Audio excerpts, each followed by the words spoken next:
Hello friends, welcome to success with MVS classes.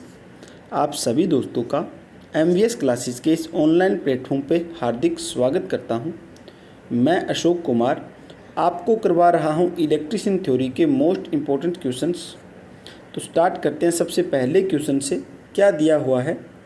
Hysteresis चुंबकीय परिपथ में ऐसी परिघटना है जिसके द्वारा।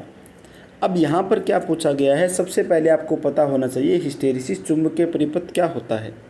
तो आपने एक लूप देखा होगा। लूप किस तरह से, कुछ इस तरह से ये एक लूप बना होता देखा होगा। इस लूप को बोलते हैं हिस्टेरिसिस लूप। इसमें क्या होता है, जो आपकी ये साइड है यहाँ पर H होगा और दूसरी साइड में क्या होगा, B होगा। B क्या होता है? B होता है हमारा चुंबकीय फ्लक्स घनत्व, ठीक है, मैग्नेटिक फ्लक्स डेंसिटी, ठीक है, ये होता है B। और H क्या होता है? H होता है चुंबकीय बल यानी कि मैग्नेटाइजेशन फोर्स, ठीक है। ये नाम आपको पता चले। यहाँ पर हमारे को क्या देखने को मिलेगा, यहाँ यही देखने को मिलेगा जो B है वो H से क्या होगा, पश्चगामी होगा, ठीक है। तो ऑप्शन कौन सा सही होगा? B lags behind H, B H से पश्चगामी रह जाता है। ये बात आपको यहाँ पर ध्यान में होनी चाहिए। अब थोड़ी और चर्चा करते हैं हम हिस्टेरिसिस लूप के बारे में। तो फॉर्मूला क्या होगा हिस्टेरिसिस का? फॉर्मूला यही होगा के एच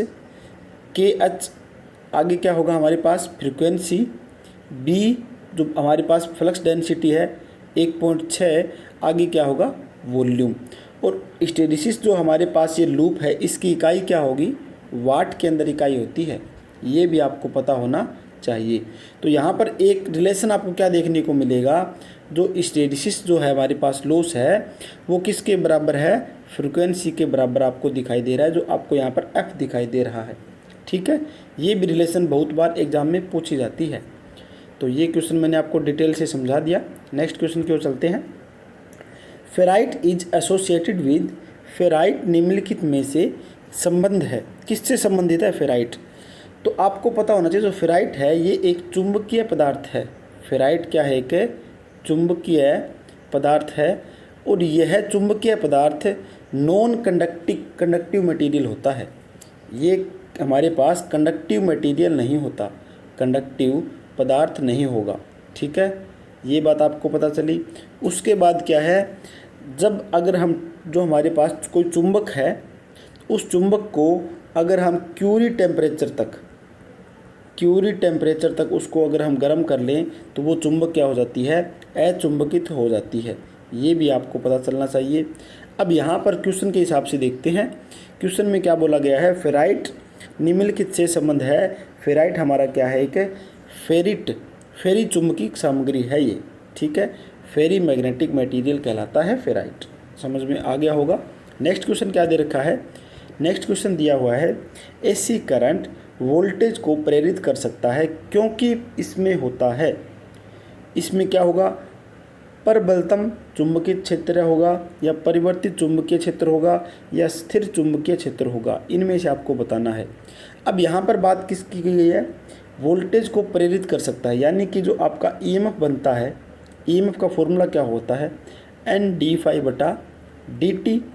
तो यहाँ पर जो फ्लक्स है, जो ये आपको फ्लक्स दिखाई दे रहा है वो टाइम के साथ साथ में चेंज होता हुआ दिखाई दे रहा है, ठीक है। तो यहाँ पर जो वोल्टेज होगी वो कौन सी वोल्टेज आपको दिखाई देगी, एक परिवर्तित वोल्टेज दिखाई देगी। तो इस परिवर्तित वोल्टेज के कारण क्या है, जो फ्लक्स बनता है वो परिवर्तित हो रहा है।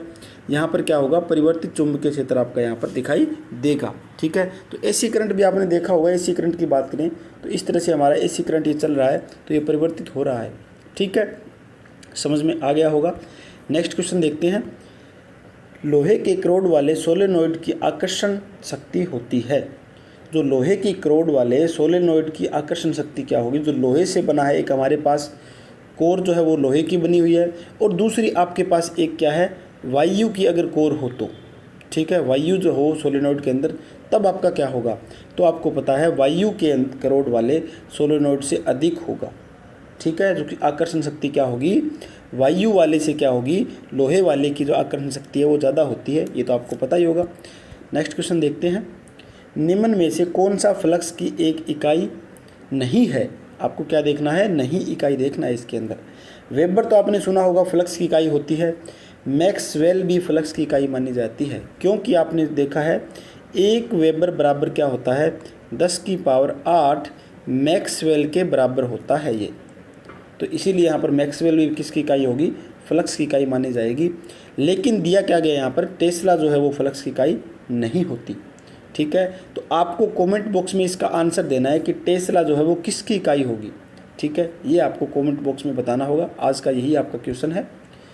नेक्स्ट देखते हैं, लेंज नियम निम्नलिखित में के संरक्षण के नियम का परिणाम है।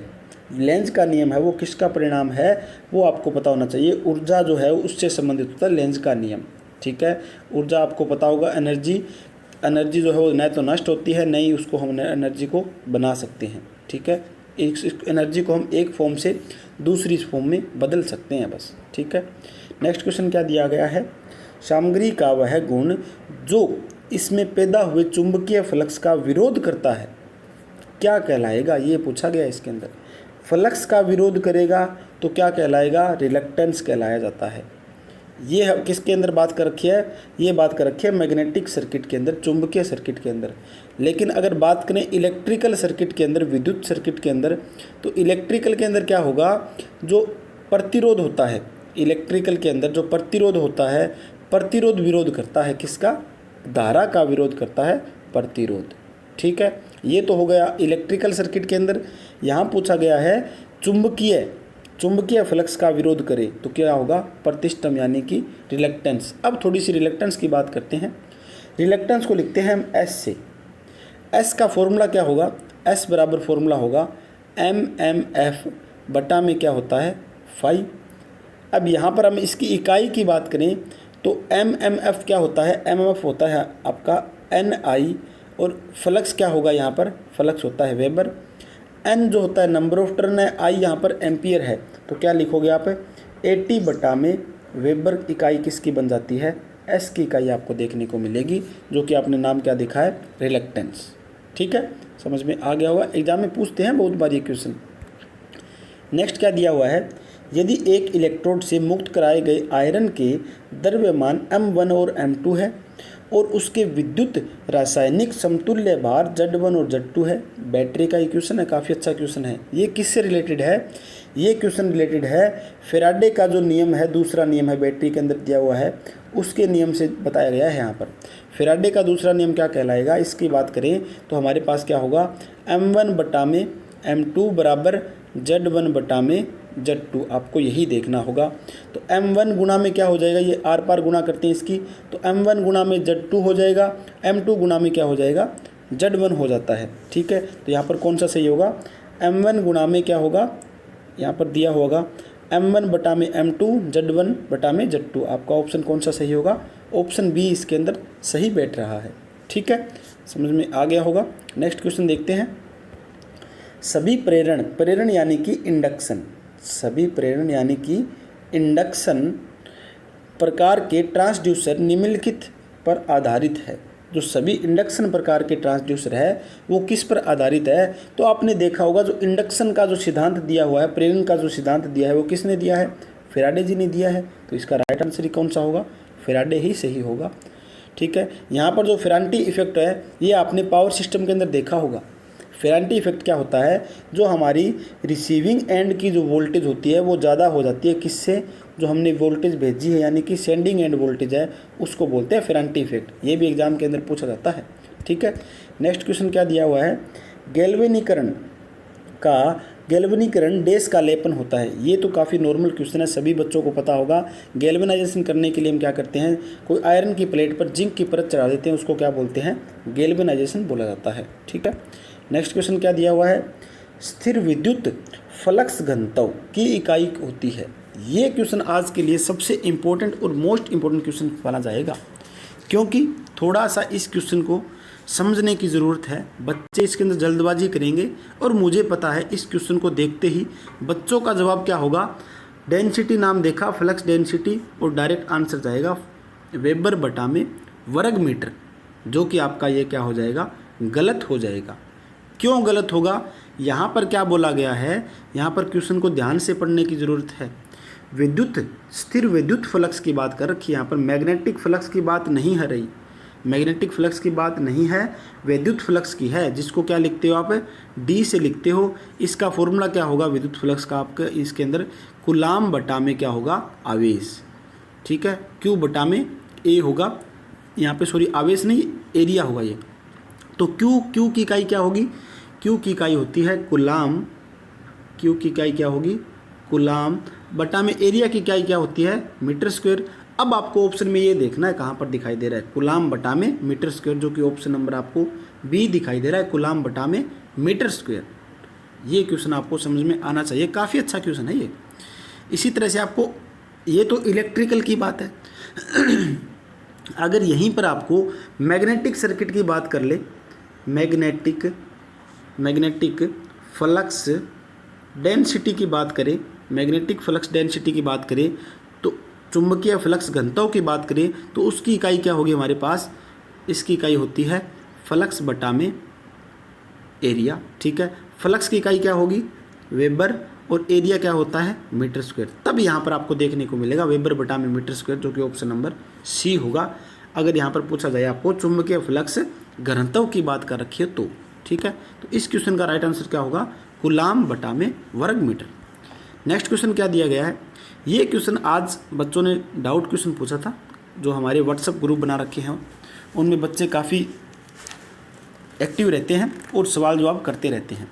तो ये क्वेश्चन पूछा गया था आज एक बच्चे से, तो उसने क्या पूछा स्टूडेंट्स ने कि इसके अंदर आपको टोटल आर निकालना है, टोटल आर निकालना है। तो इसके अंदर डायरेक्ट जो बच्चा देखेगा सबसे पहले क्या है, जो हमारी धारा जो है वो यहाँ से फ्लो हो रही है, यहाँ से फ्लो होती हुई इस 10 ओम के अंदर तो जाएगी धारा। अब इस पॉइंट पर आने के बाद आपको 3 रास्ते दिखाई दिए धारा को, ये 3 रास्ते धारा को दिखाई दे रहे हैं। अब आपको धारा की प्रॉपर्टी पता होनी चाहिए, धारा का क्या गुण होता है। धारा का गुण वही होगा कि जहाँ पर कम से कम प्रतिरोध होगा वहीं पर धारा हमेशा फ्लो होती है, वहीं पर धारा हमेशा क्या होगी, प्रवाह होती है।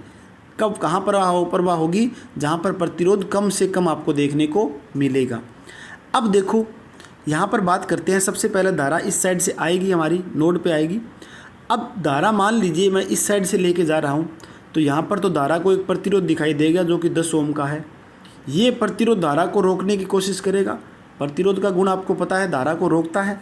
तो ये प्रतिरोध धारा को रोकने की कोशिश करेगा, तो धारा वापस इस साइड आ जाती है। मान लीजिए वहाँ पर नोड पर वापस आ गई और इस प्रतिरोध पर नहीं गई धारा, ठीक है। फिर सोचा धारा ने दूसरा रास्ता देखते हैं, दूसरा रास्ता ये देखा धारा ने, तो यहाँ पर भी उसको एक प्रतिरोध दिखाई दिया। फिर धारा ने सोचा अभी यहाँ पर भी कुछ ना कुछ गड़बड़ है, कुछ ना कुछ उसके अंदर गिरावट होने वाला है, कुछ ना कुछ जो प्रतिरोध है उस धारा को रोकने वाले हैं। तो धारा ने क्या किया, वापस इस नोड पर दोबारा आ गई, ठीक है। तो इस प्रतिरोध पर भी धारा नहीं जा रही है। फिर क्या हुआ, धारा को एक शॉर्टकट रास्ता दिखाई दिया कि यहाँ से होते हुए, इस साइड से होते हुए क्यों ना यहाँ चले जाए हम। तो ये रास्ता जो आप सिंपल धारा ने बनाया हुआ है, इस रास्ते के अंदर धारा को सिर्फ एक ही प्रतिरोध रोक रहा है, जो कि कौन सा है, 10 ओम का प्रतिरोध है। तो इस क्वेश्चन का जो राइट आंसर होगा, टोटल ओम कितना आपको देखने को मिलेगा, 10 ओम इसको राइट आंसर देखने को मिलेगा, ठीक है। समझ में आ गया होगा जिसने भी भेजा था। अब चलते हैं नेक्स्ट क्वेश्चन पे। नेक्स्ट क्वेश्चन क्या दिया गया है, प्रेरित ईएमएफ की दिशा ज्ञात करने के लिए फ्लेमिंग के दक्षिण हस्त नियम यानी कि राइट हैंड रूल के अनुसार अंगूठे की दिशा इंगित करती है। अब जो अंगूठे की दिशा है वो कहाँ पर इंगित करती है, ये आपको पता होना चाहिए। आपको इसके अंदर दे रखा है चालक की गति, direction of motion of conductor if 4 finger point the direction of generated EMF. आगे क्या दे रखा है, direction of motion of conductor, ठीक है। ये बात तो सही है, जो कंडक्टर की डायरेक्शन की दिशा दिखा रहा है। उसके बाद जो 4 फिंगर है, point along the flux lines, ये बात सही है इसके अंदर, ठीक है। जो 4 फिंगर है वो क्या दिखा रही है, फ्लक्स लाइन को दिखा रही है, ठीक है। तो इसका राइट आंसर कौन सा होगा, राइट ऑप्शन इसका डी हो जाता है। चलते हैं नेक्स्ट क्वेश्चन पे। चुंबकीय फ्लक्स का लोहे के कोर से में संतृप्तिकरण होने को क्या कहा जाता है। संतृप्तिकरण यानी कि रिटेंटिविटी आपको कहाँ पर देखने को मिलती है। अभी हमने एक लूप पढ़ा था, अभी हमने एक लूप की बात की थी, जो कि इस तरह से ये एक लूप बना था, हिस्टैरिसीस लूप। इस लूप के अंदर जो ये एरिया जो यहाँ पर बनता है, ठीक है, इसको क्या बोला जाता है? इसको बोला जाता है संतृप्तिकरण यानी कि रिटेंटिविटी। ठीक है, तो ये आपको कहाँ पर देखने को मिल रहा है? हिस्टैरिसीस लूप के अंदर देखने को मिल रहा है। ठीक है, तो यहाँ इसका राइट आंसर कौन सा होगा? ऑप्शन नंबर ए इसका सही होगा। नेक्स्ट क्वेश्चन देखते हैं। नेक्स्ट क्वेश्चन क्या दिया हुआ है?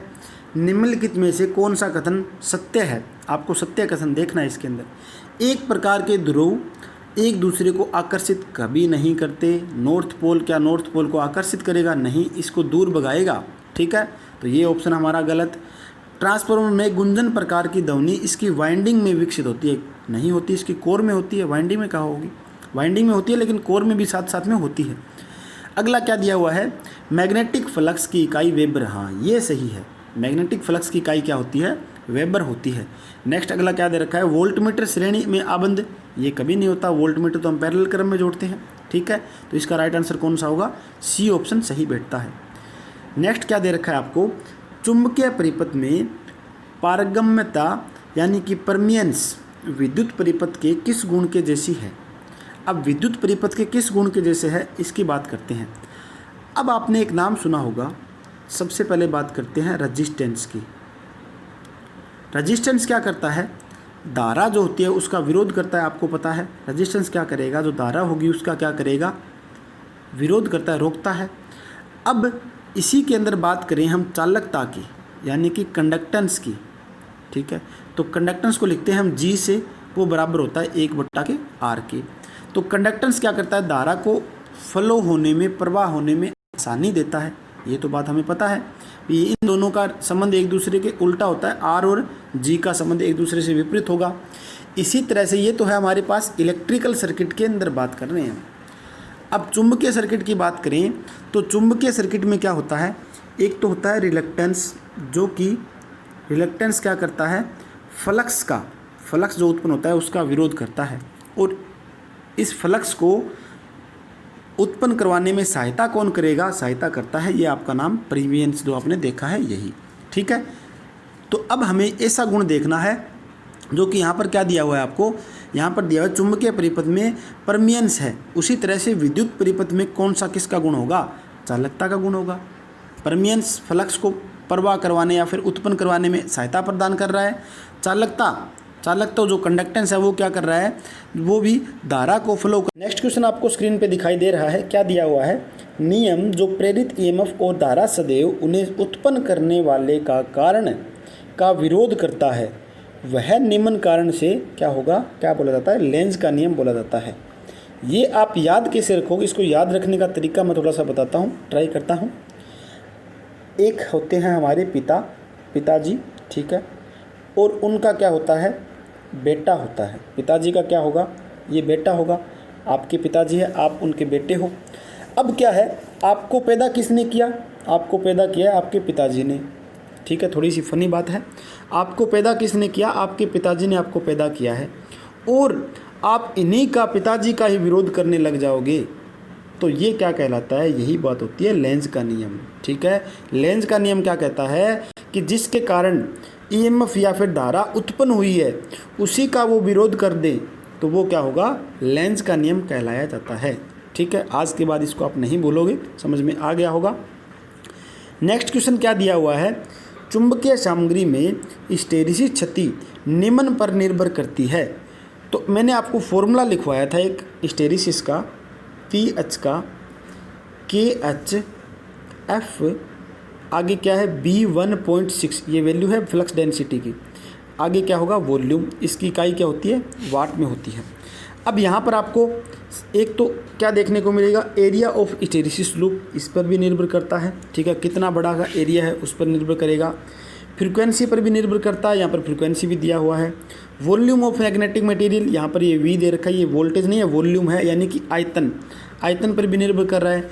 तो क्या होगा? चुंबकीय सामग्री में हिस्टैरिसीस क्षति निम्न पर निर्भर करती है, सभी पर निर्भर कर रही है। ठीक है, तो ये आपको पता होना चाहिए। इसकी बात करें, एरिया की बात करें तो जितना बड़ा हमारा हिस्टैरिसीस लूप होगा उतना ही हमारे पास क्या होगा? इसके अंदर उतनी ही इसके अंदर क्षति होगी, इतना ही इसके अंदर हिस्टैरिसीस लॉस होगा। ठीक है, नेक्स्ट क्वेश्चन देखते हैं। जब एक चालक में धारा बढ़ती है तो लेंज का नियम बताता है कि स्व प्रेरित वोल्टता, जो स्व प्रेरित सेल्फ उत्पन्न जो वोल्टता है वो क्या होगी, बढ़ने वाली धारा के विपरीत धारा उत्पन्न करेगा। अभी मैंने आपको लेंज का नियम अच्छी तरह से समझा दिया है। नेक्स्ट क्वेश्चन देखते हैं। एक चुंबक के भीतर चुंबकीय क्षेत्र की दिशा क्या होती है। काफ़ी इंपॉर्टेंट क्वेश्चन है ये आज का, ठीक है। एक मैंने पहले ही बताया था, ये आज का दूसरा मोस्ट इंपॉर्टेंट क्वेश्चन कहलाया जाएगा, क्योंकि क्या बोला गया इसके अंदर, एक चुंबक के भीतर, यहाँ पर आपको आराम से पढ़ना होगा, चुंबक के भीतर बोला गया है। अब बात करते हैं, हमारे पास एक चुंबक है, एक ये सिरा है नॉर्थ और दूसरा है साउथ पोल है। हमेशा चुंबकीय लाइन कहाँ से निकलेगी, नॉर्थ साइड से निकलेगी और कहाँ पर जाएगी, साउथ साइड में इंटर करते हैं, तो इस साइड में जा रही है। नॉर्थ साइड से निकलेगी और साउथ साइड में इंटर करेगी, ये इस तरह जा रही है। ये बात है इसकी, बाहरी बात कर रहे हैं हम इसकी, ठीक है, बाहर साइड की।